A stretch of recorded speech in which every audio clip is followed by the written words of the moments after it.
Bismillahirrahmanirrahim. Assalamualaikum warahmatullahi wabarakatuh. Ini sudah masuk tahun ke-6 perencanaan kita ingin menyebarkan konsep Kitab Al-Fatih ke seluruh Indonesia. Dan ini juga bagian dari cara kita untuk ikut andil dalam perbaikan generasi khususnya di wilayah pendidikan. Dan tentu ini juga bagian dari satu sisi arus pendidikan yang kita coba buat. Kita menyepakati bahwa ini bukan bagian dari perlawanan arus, tapi kita membuat satu arus yang memang wilayah pendidikan menjadi salah satu solusi untuk perbaikan umat berikutnya. Salah satunya adalah banyak hal yang menurut kita pendidikan itu lebih pada posisi wilayah di mana muridnya bertambah, di situ wilayah pendidikan juga bertambah atau besar.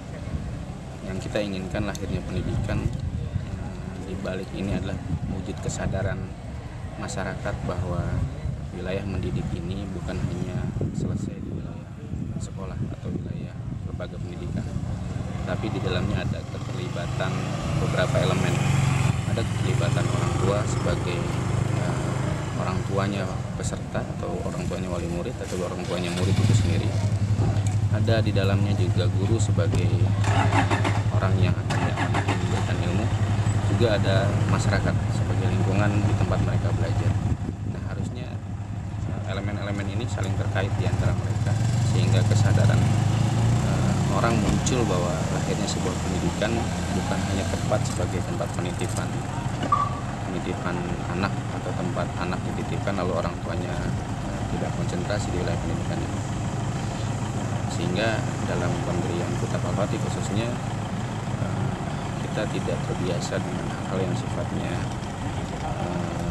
iklan atau informasi yang sifatnya besar gitu, atau mempromosikan atas nama ini sebagaimana kalau kita menemukan sesuatu diiklankan kemana-mana.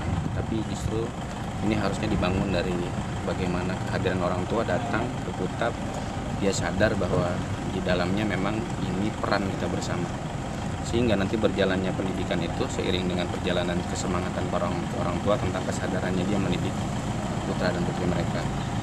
Dan begitu pula kalau sudah punya kesadaran yang tinggi, maka perlu juga dikuatkan tentang visi dan target mereka ke depan. Karena visi ini juga berpengaruh terhadap jalannya pendidikan. Dan itu di pendidikan Islam, khususnya di Kitab Al-Fatih, diajarkan lebih jelas bagaimana kita meraih visi besar itu. Begitu pula kalau sudah visi, maka otomatis bagaimana mengaplikasikannya. Sehingga ada kurikulum khusus orang tua yang memang dia harus belajar. Karena kita juga harus belajar. Kurikulum khusus guru, karena guru-guru tidak selamanya ilmunya diberikan, tapi dia harus berlanjut terhadap pembelajarannya. Begitu pula ada kurikulum untuk anak-anak karena mereka adalah peserta didiknya. Sehingga nanti semua kurikulum itu akan saling terkait dan bergabung menjadi sebuah kurikulum untuk masyarakat, dan akhirnya akan muncul sebuah komunitas kebaikan di masyarakat ini. Mudah-mudahan akhirnya Kutab atau Kutab-Kutab yang ada di Indonesia akan bisa menyatukan orang lewat jalur pendidikan dan menyatukan satu kekuatan baru, yaitu kekuatan ruh, kekuatan iman karena adanya kesadaran di antara mereka. Allahu a'lam bishawab. Assalamualaikum warahmatullahi wabarakatuh.